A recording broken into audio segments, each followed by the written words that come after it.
All right, y'all, I have an update on that story of the violent stabbing incident that had happened over at Cedarville University. A bunch of information kind of came out, so I kind of want to quickly go over some of that information, just share with you guys where we're at now, what we know and what we don't, and also kind of just do a really quick summary so that people kind of aren't focusing as much on a lot of the rumors and everything, but are focusing more on the things that we know and waiting for answers on the things that we don't know.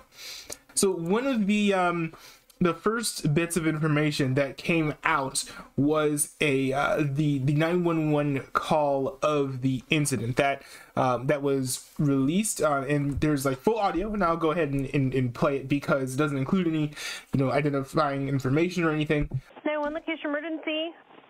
Yes, I'm over at the Stevens Student Center in Cedarville University.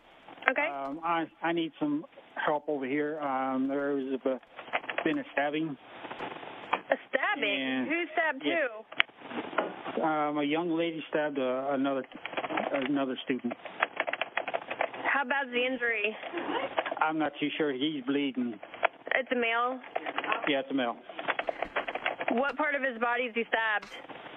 The chest. Stabbed in the chest? Yeah. Okay, let me get the medics started. Is he inside or outside?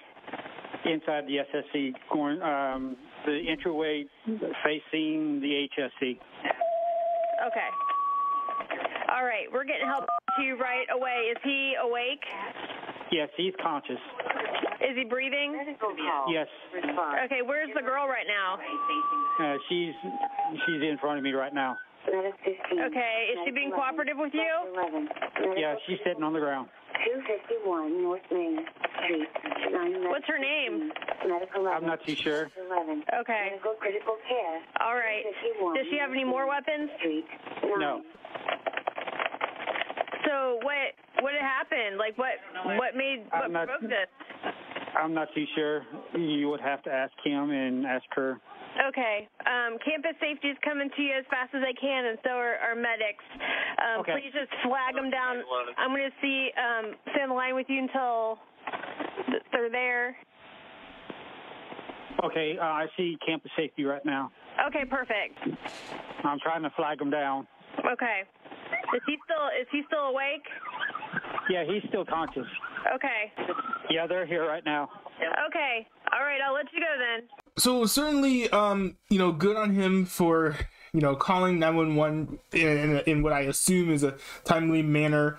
Also, an interesting thing to note is that in the call, nobody's really identified. So that could explain why it took a while to identify the person who ended up doing the stabbing. So then later that day, the day that the 911 call had gotten released, statements from both sides were then released. So the statements from both sides go as follows. The person who did the stabbing, she had claimed that she met with the person that she stabbed in the Stevens Student Center to apologize to him for planning to report incidents to university employees regarding him, and she sat in his lap is what she said, and she said that that's a common way for them to talk, and she claims that he then put his hands around her neck to choke her and threatened to kill her, but didn't do so in a way that was hard enough to leave marks. And as the person who ended up doing the stabbing,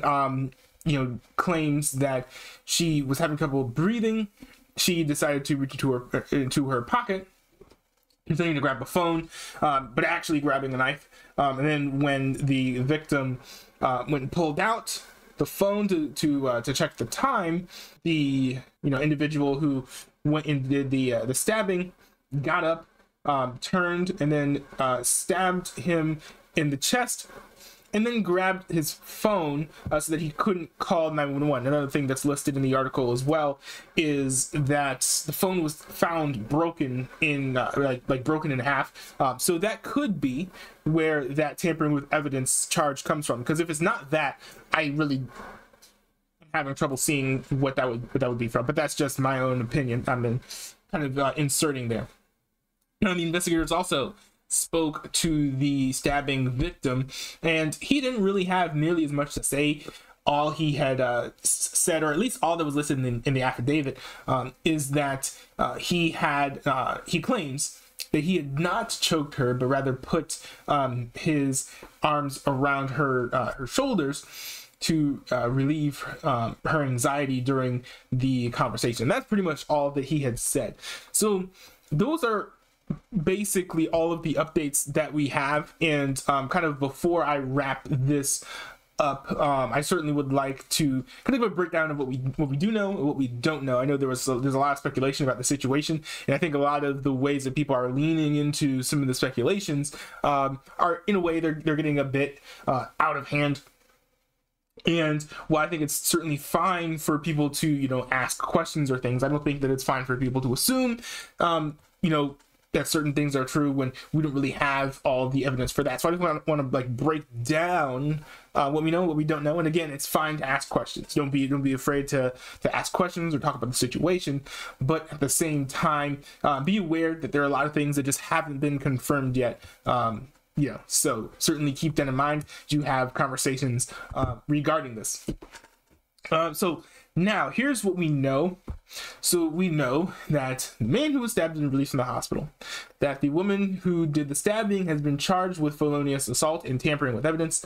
The woman who did the stabbing has also been released on $50,000 bond. Cedarville University has stated that there is no further threat of violence related to this incident. The woman claims that she stabbed the man while he was distracted after choking her and threatening to kill her. The man claims that he placed his arms on her shoulders, not her throat, to alleviate her anxiety throughout the conversation. So that's what we do know. Now, we don't know the accuracy of the victim and attacker statements, why she was planning on filing a report against the victim. So whether or not, the report that she was planning to file is actually true, or whether or not she was planning to lie, that's not mentioned in these claims. We also don't know the details of the report she had planned to file against the victim, like what is actually being alleged against him. We don't know the identity of the stabbing victim either. And we also don't know if the security camera footage of the stabbing exists or will be released, if it does exist. Certainly possible that it might, but we just don't know. There's been no word about that at all. But in any case, this is certainly a very serious situation, and I think that at this point, we've been given some amount of information regarding this incident, but sans maybe some sort of eyewitness testimony, which we don't know that there are any witnesses. As far as we know, there were no witnesses, or like some sort of like security camera footage.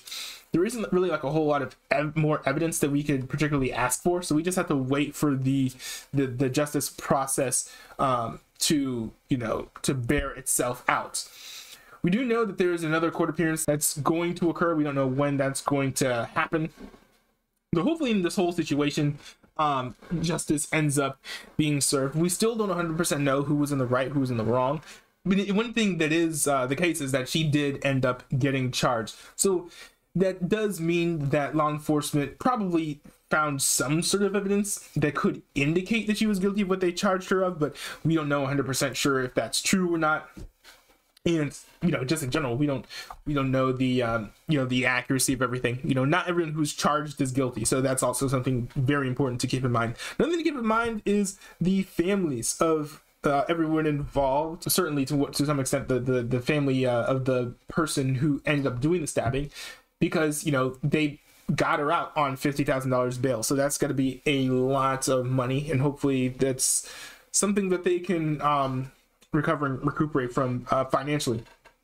But at the end of the day, I'm sure it's a difficult situation for everyone involved. I hope that whatever, you know, wrongdoing was linked to the situation, whether that be, you know, some actual sort of complaint that should have been filed, you know, or, you know, some sort of like predetermined malicious intent going into the situation. Whatever may have occurred, I just hope that though the investigators just are able to see everything in a right way, get all the evidence that they need, and they can make a right decision in the end. So yeah, it's very, very crazy story, very tense story.